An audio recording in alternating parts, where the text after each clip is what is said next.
Hey everybody, this is Workforce Gaming. I'm Doug, along with Brad. Hey, everybody. And this week, both me and Brad got to try out the Star Wars. What is this thing even called? Star Wars like X-Wing Rogue One VR Battlefront experience. Something along that. I don't remember. Star Wars X-Wing VR. Da da da da da. It was very PR, very marketing speaky. It was like as many Googleable words as you could put in a title. It was. Yeah, I actually, I played a little bit of Battlefront beta, but I actually played Battlefront. So I actually rented Battlefront just to do this VR thing. Which is I, sad because Battlefront's great. I see. I played about 10 minutes. I was like, "This is not for me. I'm going to try that VR thing." Anyway, so people play Battlefront. So let's get into that VR thingy. I think actually you should probably. I think you should probably like start to take the wheel on this one a little bit because you are a humongous Star Wars fan. I think Star Wars is pretty cool. I like Star Wars. I just feel like I've been a little too inundated with it over the years that it's like, oh, Star Wars is neat. I guess it's pretty cool. I still like it, but I'm not like diehard fan. But this made me feel a little bit like a diehard fan, though. I will say that. Oh my god. This is easily the best VR thing that has ever happened. It's not that. And And arguably, we're doing Game of the Year awards next week. I debated about putting it in my top 5 games of the year.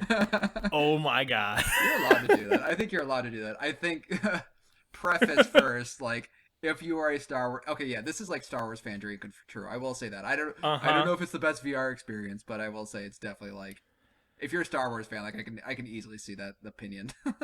Like, just every single thing about this, like just the way that game opens and you're staring at a white screen, it just says Star Wars Battlefront, and you just see the huge foot come stomping in front of you, and you look up and you're just like, holy shit. People don't know what Like, you're talking about, Brad. You're gonna have to explain. We can actually probably explain the whole thing if we want to. yeah, okay, anyway. So, So no, the you're start saying, screen. Yeah, you start the thing and then the giant foot from like one of the Imperial walkers just comes and like boom, like right in front of you, and you look up and there's just this big thing like just lumbering across the screen. I think I literally just sat on that screen for like a minute just staring up at it. Like, it is kind of cool because it's like, wow, I didn't know ads wow. were so big, or ATS. Yeah. My Star Wars knowledge is gonna fail me on this one, but yeah, no, it is cool because like you don't. It's one of those things like you imagine as a kid, like you're like seeing it, like oh man, imagine looking up at an ad or whatever. One of these things, Walker. Yep. You were right. But anyway, but yeah, and you just like in my mind, I'm just like, man, that's a long way for Luke Skywalker to shoot that grappling hook and fly up there and throw a bomb inside the inside of that. That was scary as hell. I wonder if I can do that. Yeah, no, it's really cool. I do think the Battlefront has some super slick menus, and then that you go into another menu, which is Yeah, like where you just get to like go around and examine the X-wing. Like I like that in my mind. Like I was like, I just hope this is the game. Like I'm just like zooming in, looking around engines. Like, oh, what's under? Oh, okay, there's that. That's under there. Okay, like because you just you do the like weird VR like point and click thing around to adjust your camera angle and where you are around the ship, and you're sitting like in this little hangar and you're just looking around at your X-wing, and it was amazing. yeah, like yeah. I mean, basically, I guess to explain it is like there's just a full size X-wing that's in front of you, and then you sit there and you do like that, like you're saying, the VR teleportation around just to look at an X-wing. Like they just give you time just to look at an X-wing. It's like, oh, Yeah, that's what an X-wing looks like, and it's like I think you have in your it's like head. when you go. There's some It's like when you. sorry, everybody's very excited It's about like when this. you It's like when you go to like a museum as a kid and they've got like the airplane sitting there and you're just like, whoa, this is what airplanes look like. Mhm. And then they're like, oh, you can sit in the airplane if you really want to. And you're like, what? It literally was like 6-year-old me to an airplane was like that. Now it's like, oh my god, I can sit in the X-wing. And this is actually really really surprising for people who have not played it. Once you actually sit in the cockpit, you can hit every effing button Oh yeah. that is And they available on just an do like X-wing. I literally just sat there and like close the wings, open the wings. I think the footage of me playing this will probably be running, but there's this point, and I don't remember if I even recorded this part or not, but it's just I literally just sat there, I was like, and then I pushed the button, looked to the other side, and because it's like I'm opening and closing this is so cool. And then the coolest part is you have like a little R2 unit in the back with you, like you would in an X-wing, and you like I'm just sitting there pressing the buttons. I'm like, wait a minute. And I look around, there's just this little droid looking at you, and it beeps at you, and it was great. No, and it's really cool because I think the thing that's neat, like how impressive is how the buttons are used is like they actually feel like fairly intuitive because you just need to look at the button to press X. So you can still have, Yeah, so like when you actually do play the game, you have full control of your X-wing, but you can also push the buttons like if you want to. Like it doesn't like I feel like a lot of flight simulator games like you don't get to push all the buttons because you just need to control the thing, but because of the head yeah. tracking, like it gives you another stick to look around and actually use the buttons. Um, which is very cool. And it feels like, man, it's like maybe you can actually kind of like if you knew your Star Wars stuff, like I'll bet you that's like a 1-to-1 actual replica of whatever. You know what? I would be very curious if somebody has like one of those old school books where you like open it up and it's like, here's the blueprint diagnostic of what an X-wing Oh console looks yeah. like, and it's like this button does this, and you're sitting there like with your VR going, oh, okay, yep, that does Yeah. do that. Like I could totally see this being mapped that way just with the way the buttons are doing stuff. Yeah, so we have actually so now okay, once you actually get in the cockpit, you actually play the thing. We haven't even talked about that.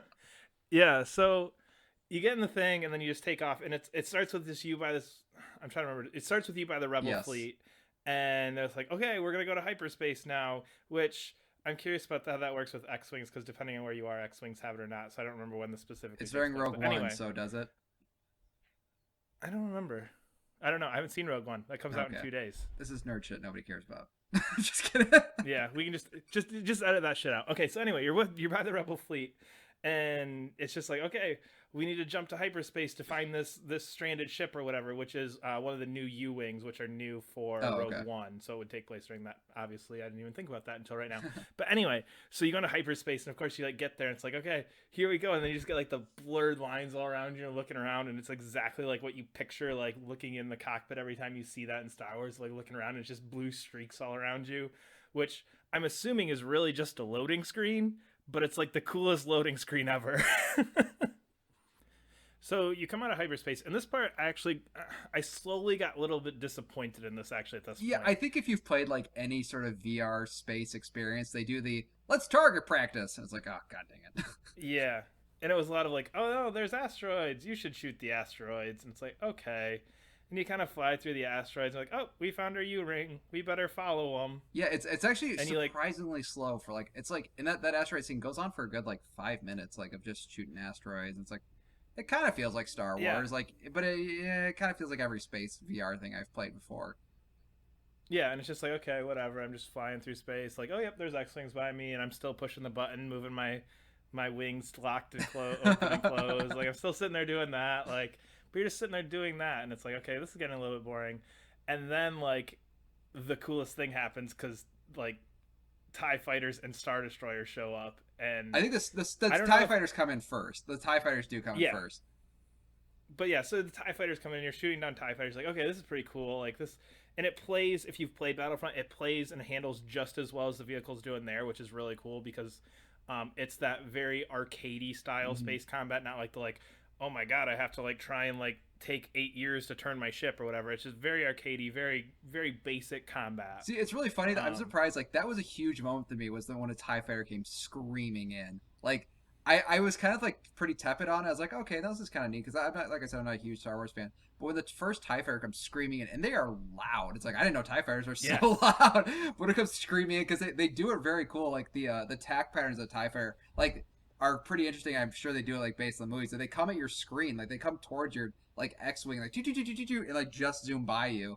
And like that like I just like my heart jumped. I was like, oh my god, like I'm fighting TIE fighters.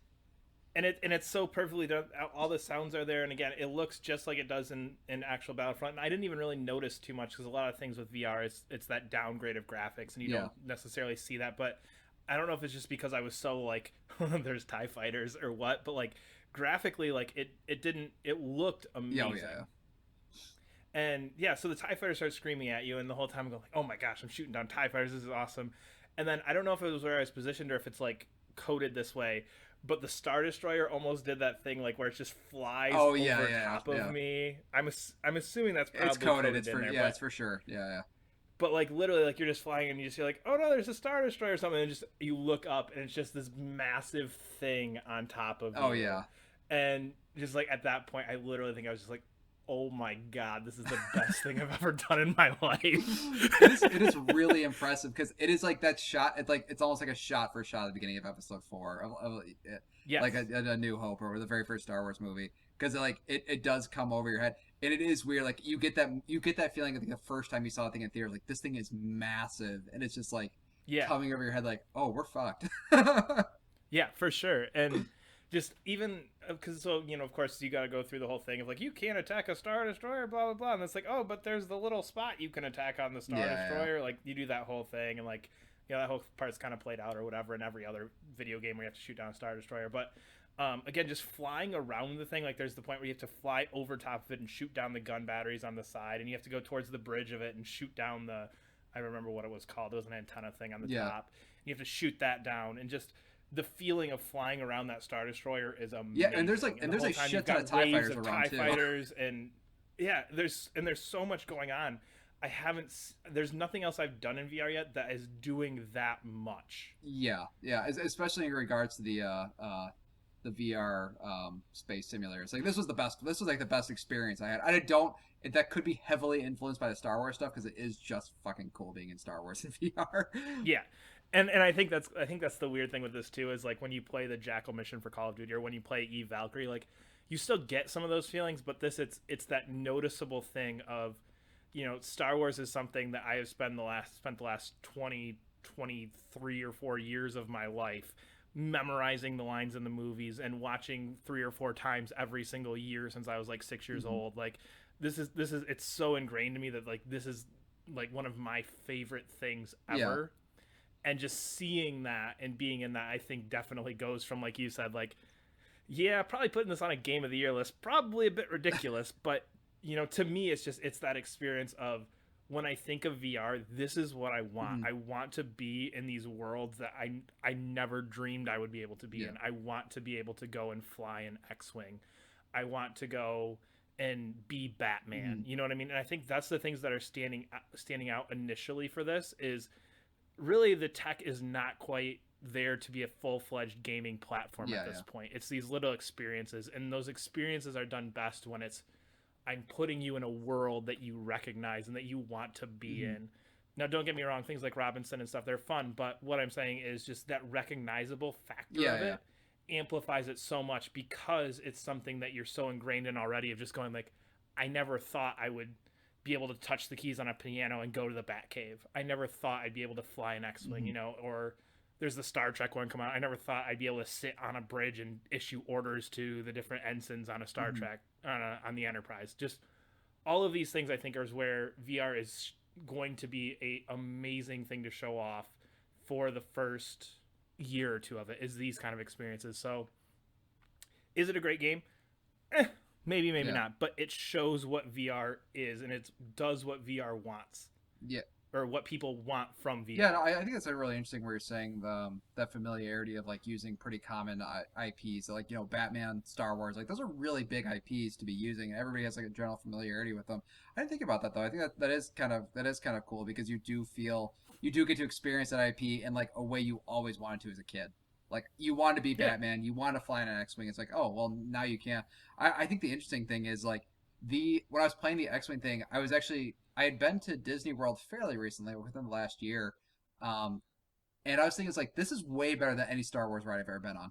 Like, oh, the little thing where you sit in there and you're in the Millennium Falcon and you go through the asteroids or whatever, and the whole like building move. Yeah, like Star Tours or whatever. I was like, this is like a million times better than Star Tour. Oh yeah.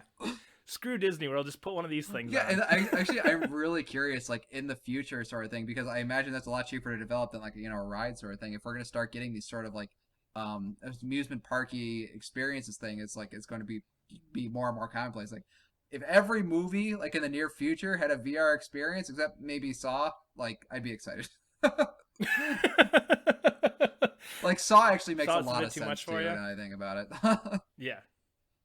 But again, I think this is something that's an easy tie-in to do. Your Guardians of the Galaxy 2 is coming out. Okay, here's a mission where you fly. Shit, I can't remember the name of the ship in Guardians of the Galaxy. The bug-looking whatever that thing.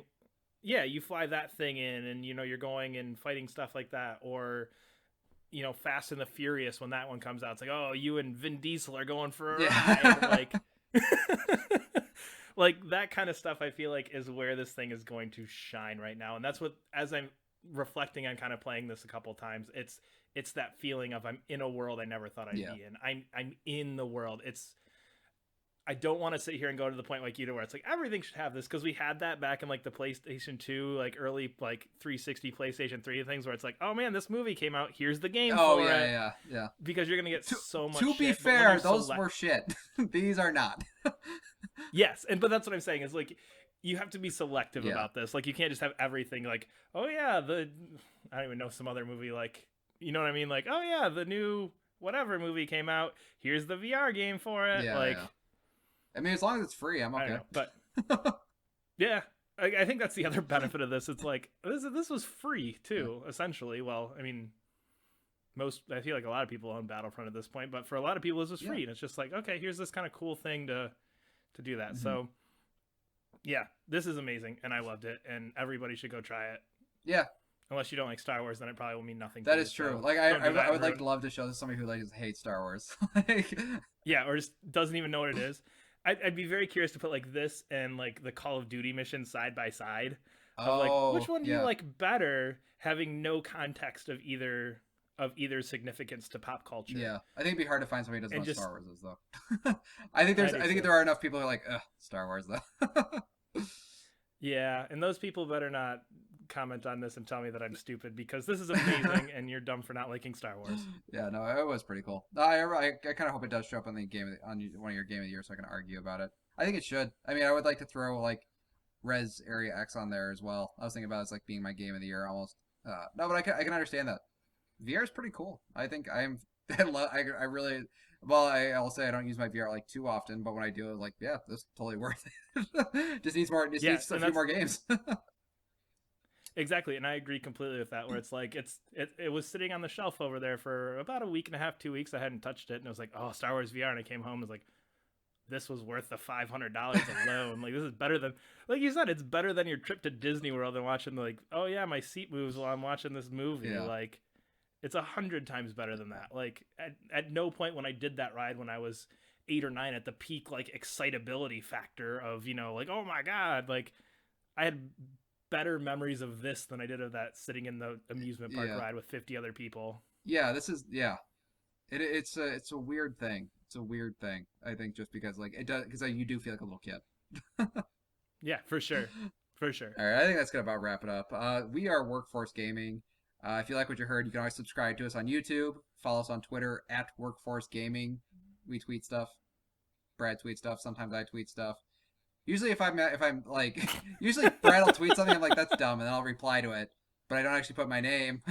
So sometimes we'll be talking to Brad. Sometimes we'll be talking to me. It just depends on who is they get up at that time.